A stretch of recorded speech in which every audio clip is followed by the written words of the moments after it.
So here we are, we're in the auditorium of the London Palladium, the world's greatest variety theatre, in some ways the greatest proscenium theatre in the world, I think. Look at this, the famous stage where everybody from Judy Garland to Danny Kaye to everybody, you name it, everybody, to Madonna just recently, have all performed on this stage. Right, come with me, we're going to go through the secret way. I'm not going to explain to everybody exactly how you do it, but the secret way that you come from the auditorium onto the stage. Come with me. So we're coming onto the stage now of the famous London Palladium, probably the most famous theatre in the world, actually. And I find it extraordinary because I was sitting, I would reckon, up about the fifth row up on the circle up there for the first show. I think it was the first show I saw, which would have been the Palladium pantomime. I think it was Norman Wisdom in Aladdin. For me to think that I actually own and look after this wonderful building is extraordinary, because looking after it is what one has to consider. This is a building one you have to pass on to the next generation and the generation after that, who have always appreciated this. I always say that it's the kind of theatre that everybody feels at home in. It's just extraordinary, and you think of the performers who've been here.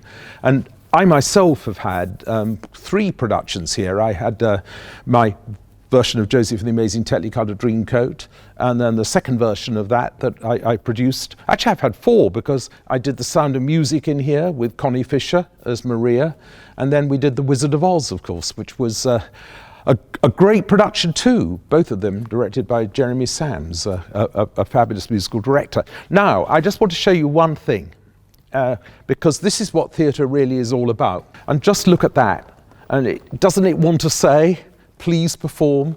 Doesn't this theatre say, I want to love you? I want you to be a great, great performer. I don't think there's any other building like it. I just saw the other day a video somebody sent me of Julie Andrews, aged 13, singing for King George VI in the Royal Variety Show of 1948. I mean, come on, this building has more history about popular, great, audience-pleasing entertainment than any other building, I think, probably in the world.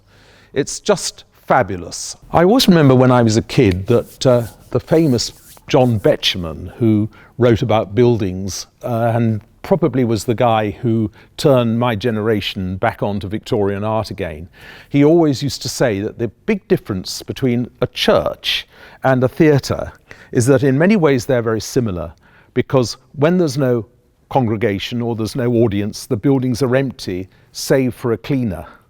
But when a church is empty, there's always something that's full about it, that there's always something, because maybe you feel that there's a spirit in it that a theatre does not have. But I get to say that if there was an exception to the rule, I think this building is it, because every time I walk in here, I don't get to say it's a church, but I feel that there's the spirit of all of the performers, all of the people who've given an audience in this building an incredible time. And it just sometimes at night, and I really mean this, sometimes at night I come in here, and if I'm a bit depressed or anything, I just stand on this stage and I just say, this is what theatre's about. And it's the theatre that I saw my first show when I was 8 years old. And if it makes me cry a little bit now, it's because it's the truth.